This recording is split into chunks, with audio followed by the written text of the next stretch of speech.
Welcome to the Fall Agri-Food Education Experience in partnership with The Grove. In this video, we're going to explore the most versatile type of beef, ground beef. There's almost no limit to the different ways to prepare it, whether it's in a pasta sauce, tacos, and of course, burgers. I'm going to teach you my signature burger recipe today, which features jalapeno and cheddar cheese.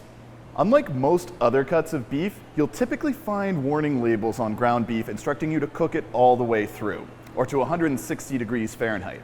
This has to do with the surface area of ground beef. A cut of beef such as steak is only exposed to the air on the very outside of the cut, whereas ground beef, since it's in those long strands, has much more surface area exposed to the air and thus has a lot more opportunity for bacteria growth.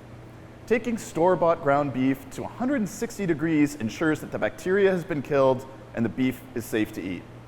Now sometimes, in a higher-end burger restaurant, you might see burgers that are cooked and served medium. This is because these restaurants will grind the beef for the burgers very shortly before cooking, so there's less time for bacteria to grow before they hit the grill. This is a very basic hand crank grinder. Most places that grind on-site tend to have electric ones.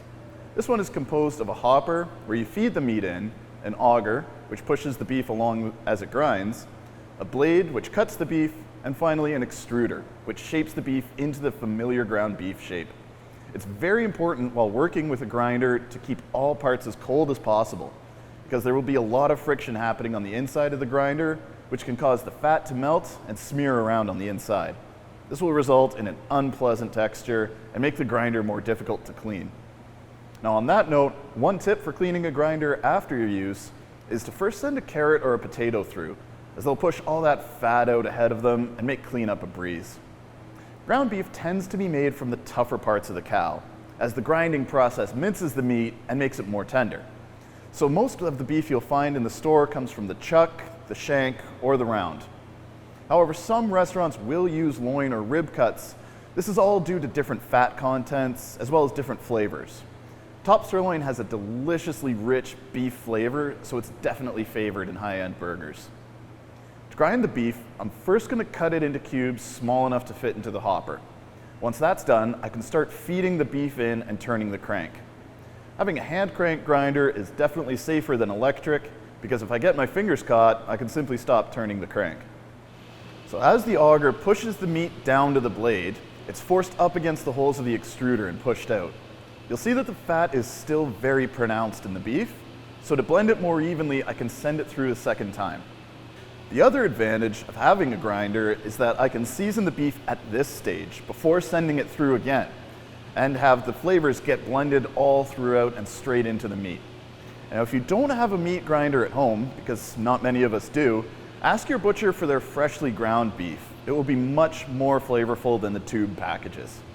So once the beef is ground, you can season them with something as simple as salt and pepper and grill them right off.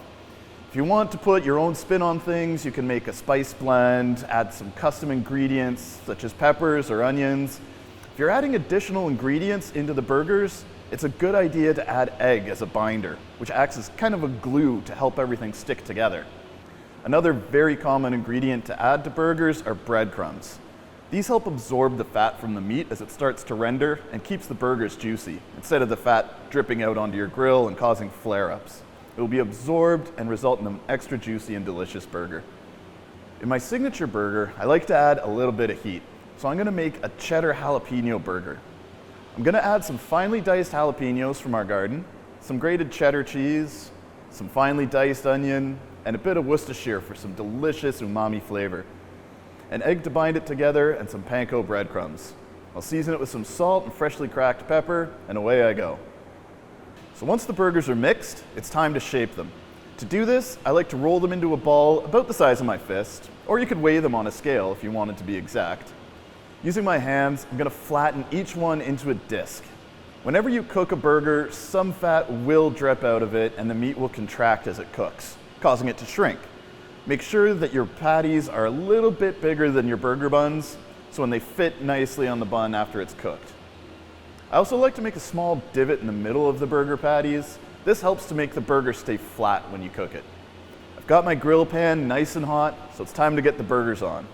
Before you cook your burgers, make sure that your grill is greased so the burgers don't stick to the grill.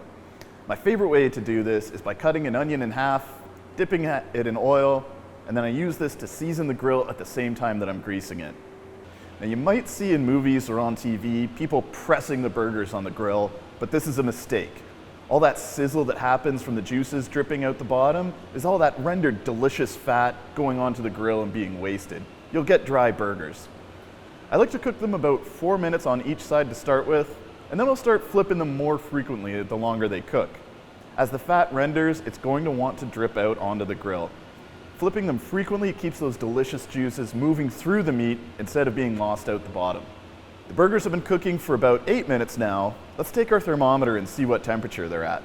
Even though I just ground the meat a few minutes ago, it's still a good idea to take it to about 155 degrees just to be safe and to make sure the heat has killed off any bacteria that may have been in the meat. Now, not many people at home will use a meat thermometer when cooking burgers, but it is a good idea because it'll tell you when your burgers are cooked perfectly and not overdone.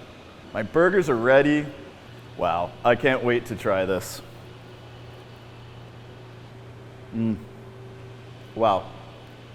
The flavor of these is amazing. They're so juicy and rich, and the jalapeno just gives it that tiny bit of kick. Try this recipe at home for a backyard barbecue and you will not be disappointed. Or try experimenting with your own burger ingredients at home. Ground beef is a great blank canvas to play with and have fun with different flavor combinations. I'm Chef Nick from Growing Chefs Ontario, and thanks for joining me today.